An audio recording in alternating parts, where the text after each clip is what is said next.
en Ahora Futuro México y el Mundo, hablamos de cómo somos los mexicanos según la antropología, la importancia que le damos a la familia, cómo a los jóvenes les gusta más participar en causas sociales que en la propia política, y qué es el tejido social para nosotros.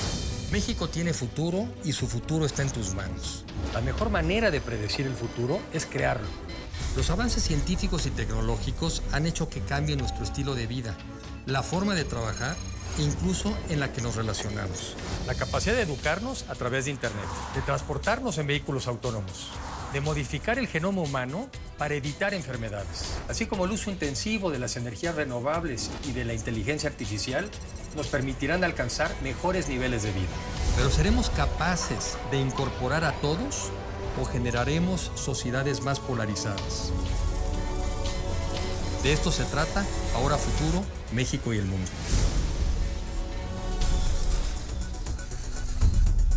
Lo que nosotros estábamos viendo, y déjame usar el ejemplo de México en particular, es que cuando en el contexto, es decir, las instituciones públicas sientes que te fallan, hay vacíos de seguridad, de salud, de empleo, de pronto incluso dejas de empezar a confiar en tu propio vecino o en la calle, ponlo así, en un semáforo, ¿no? De repente te detienes tantito, estás revisando tu celular, ya se puso el verde y ya te están pitando. Sí. Todo ese tipo de cosas que pasan en el contexto generan algo muy cotidiano en las personas, que es, yo tengo que llenar esos vacíos de cierta forma.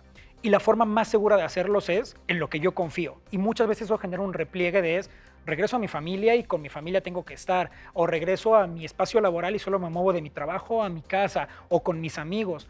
A mí me parece que hay algo que esto acentúa una cosa grave en términos de clases medias.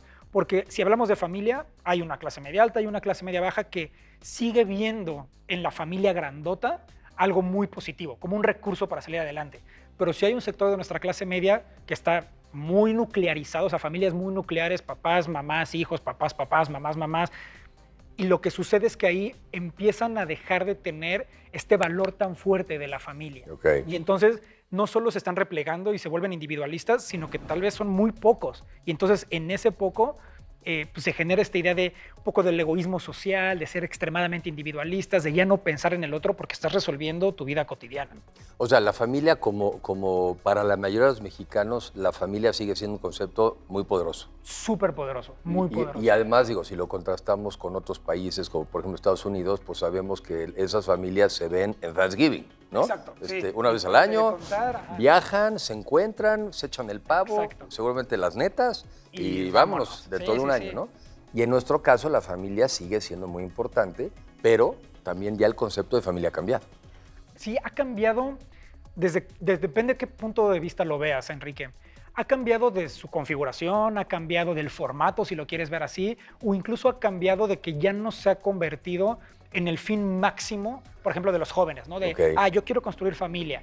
Han cambiado un poco esas prioridades, pero en términos mucho más antropológicos, cotidianos y demás, nosotros hemos identificado que la familia como modelo o como aspiración sigue siendo muy potente. Y por eso nosotros, más que hablar de tipos de familia, hablamos de los roles que se cubren en la familia. No importa cuántos sean en tu familia, cómo esté configurada, mientras haya proveeduría económica, administración del hogar y recepción de beneficios, puedes decir que tienes una familia. Y déjame ponerte un ejemplo muy concreto, los perrijos.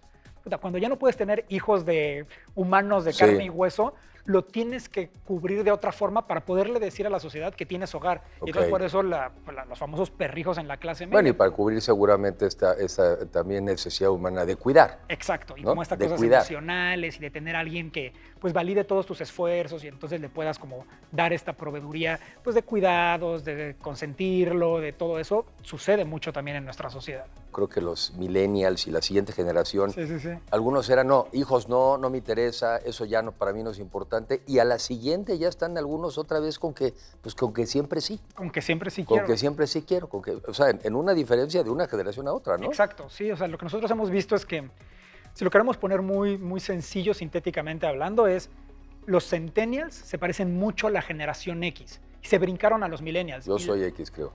Sí, ¿no? Generacionalmente sí, tú eres X. Es que la verdad los millennials nos prometieron muchas cosas y no cumplimos muchas. ¿Quién se las prometió? Ustedes, Enrique. Ustedes nos enseñaron que sí íbamos ¿Qué les dijimos? Bueno, la verdad no fueron solo ustedes, bueno, también fueron las instituciones. No, y tiene razón, la que ibas a decir, y eso es verdad. me prometieron que si yo iba a ir a la escuela y me formaba, iba a tener un empleo digno y bien pagado. Y con eso creaba mi propio patrimonio y para Y eso tienes toda la razón, promesa incumplida. Exacto, y nosotros nos tuvimos que inventar que los roomies, porque pues no tenemos vivienda propia, Claro. nos tuvimos que... Bueno, primero inventarte el cuento que no la quieres. Exactamente. Porque es mejor decir... que le diste al punto. Es mejor decir, no, yo, en fin, que ni quería. Exacto. Es mejor decir eso que, en fin, que ni podía. Exacto, ¿no? justo. No, a mí me encanta vivir con 5 Claro. roomies en el depa que estamos rentando, que tiene muy pocos servicios y demás, pero la pasamos increíble. Claro. Si te diera la opción de escoger tu propia casa y Claro, demás, claro. probablemente muchos diríamos, no, ¿sabes qué? Sí, dame mi propia Sí. casa y me quito el cuento. Pero los centennials se parecen mucho a la generación X y han hecho como esta reivindicación, por ejemplo, que estábamos platicando de la familia, la familia es una buena cosa y socialmente tener una familia te da voz social, te da posicionamiento, puedes tomar decisiones. Entonces está pasando eso interesante de que los jóvenes se brincaron a los millennials y están viendo en la generación X un buen referente, ¿no? A mi juicio, la política pública, una buena política pública, atiende esas cosas. Claro. O debe de atenderlas. Pero el tema es que pues, muchas cosas no se atienden. Exacto. Entonces hay un desencanto cada vez mayor en el mundo hacia la política, hacia la democracia. Después de históricamente no vernos representados, que las soluciones no están ahí, que los resultados son muy a largo plazo, pues sí de pronto tienen esta necesidad de, pues entonces déjamelo en el presente, ver cómo lo resuelvo. De hecho, yo siempre pongo el ejemplo cuando me toca dar alguna plática o algo así de, a los jóvenes no les gusta que les digan, es que ustedes son el futuro de México. ¿Cuál futuro de México si ni siquiera sé qué voy a hacer el siguiente fin de semana y ya me estás diciendo que yo soy el futuro de todo un país? No me eches esa carga. No me eches esa carga. Si quieres la construimos juntos, pero no me digas que ahora yo soy el futuro de México cuando ni siquiera me has dado las herramientas para yo construirme mi propio futuro. Ahora de un país, pues está mucho más complicado.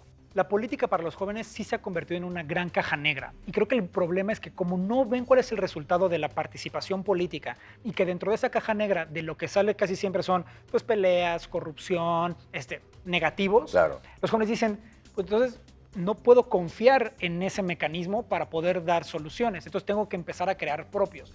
Y yo creo que los jóvenes son muy buenos en la actualidad creando microcomunidades.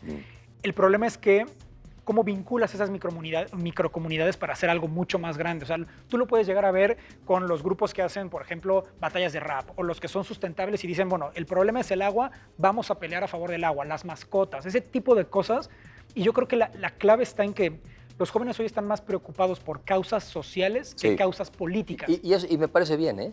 Sí, Porque sí, me sí. parece que una muy buena manera de entender tu mundo son las causas sociales. Exacto. Y probablemente después decides, me sigo por las causas sociales o ya me di cuenta, ahora sí ya le vi la dimensión a la política. Para atender mis causas sociales. O sea, yo de lo que he ido aprendiendo es, métanse causas sociales. Exacto. Hablando todavía de más riesgos para los jóvenes. Hoy en día, pues un riesgo enorme, no sé cómo lo palpan ustedes, cómo lo estudian, un riesgo enorme es el crimen organizado. Sí.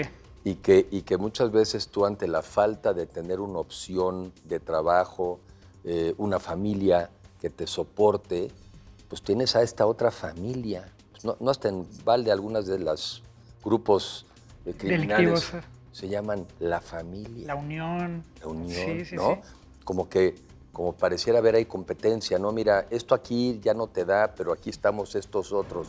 ¿Qué hay de eso? ¿Qué hay de crimen joven y buscar satisfacer ciertas necesidades de pertenencia? Sí, y de recortar los tiempos para tener resultados. O sea, lo que hace muchas veces la antropología es, más bien, en todas las ocasiones, la antropología presenta cómo son las cosas y no le pone prejuicios, ¿no? Claro. Entonces, lo que voy a decir a continuación es, Sí, bien sí. o malo, es lo Es que una es. descripción. Es lo que es la descripción. Exacto, exacto.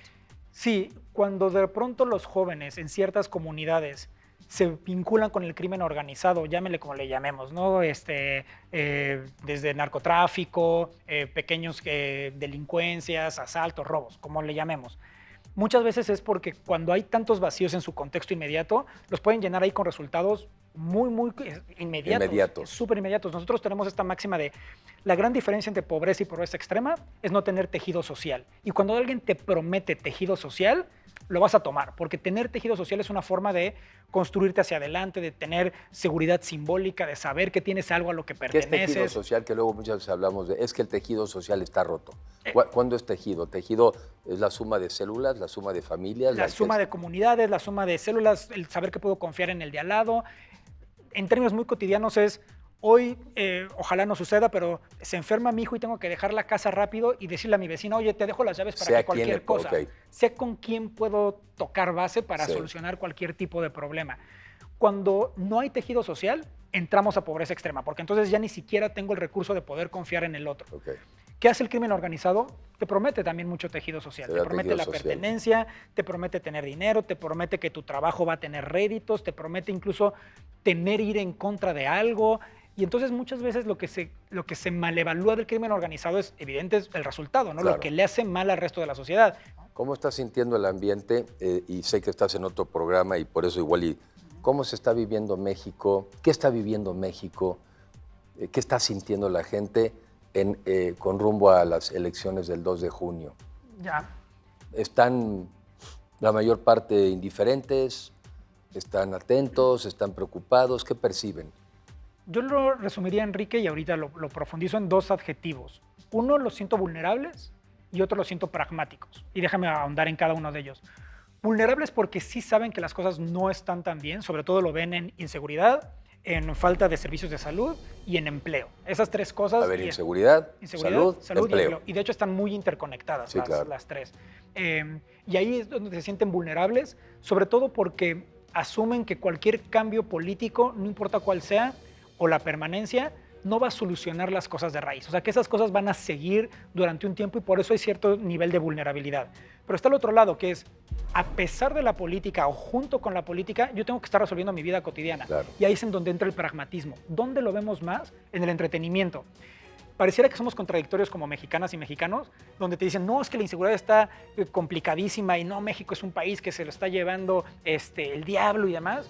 Pero sigo yendo el fin de semana a los conciertos, claro, y salgo al palenque y salgo a entretenerme y todo. Y ahí es en donde yo veo el pragmatismo, donde esta sociedad mexicana que a pesar de la política o del contexto sigue echado para adelante, sigue resolviendo de la manera que puede, sigue con la familia, sigue con los valores, sigue con ello, es en donde yo ahí veo el verdadero México.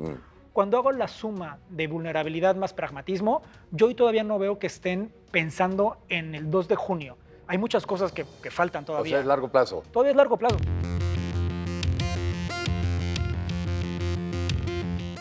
¿Qué nos podrías tú sugerir en términos de tu experiencia, a lo que tú te dedicas, y si le pudiéramos quitar tiempo a lo que a veces hacemos, de por qué es importante tratar de entender estos temas en los que ustedes se involucran? Ya.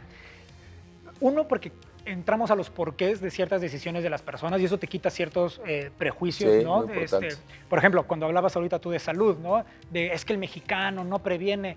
No, somos una sociedad muy reactiva porque desde chiquitos sabemos que tenemos el doctor de cabecera, la medicina, y si te da hipo, pues tu mamá chupaba un hilo rojo y te lo ponía en la frente y entonces pesa lo mismo un buen medicamento que persinarte en la mañana, ¿no? Entonces somos muy eclécticos porque necesitamos tener muchas herramientas para resolver la vida cotidiana.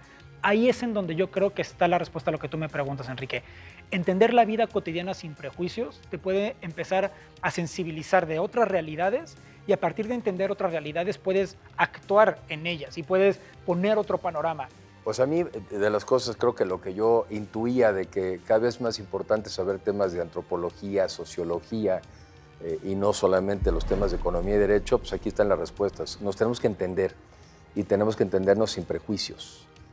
Porque si nos entendemos mejor, pues será más factible que tengamos una comunicación. Y bueno, entender la realidad del mexicano y la mexicana, como tú dijiste, la falta de tiempo, ¿no? El tiempo es un lujo, ¿sí? Y en fin, cómo darnos herramientas para avanzar como sociedad y pues para que al final del día cada quien viva, digamos, de manera más plena, de manera más alegre, pero primero hay que entendernos. Exacto. Y hacer un esfuerzo para hacerlo. Y bueno, yo muy agradecido contigo, Enrique, con ustedes, porque ahí voy entendiendo un poco más. Claro, un poco más. Sí, siempre estamos ahí dispuestos y nosotros también aprendemos mucho, mucho contigo. Entonces, un placer estar aquí. Muchas gracias. Enrique, muchas gracias.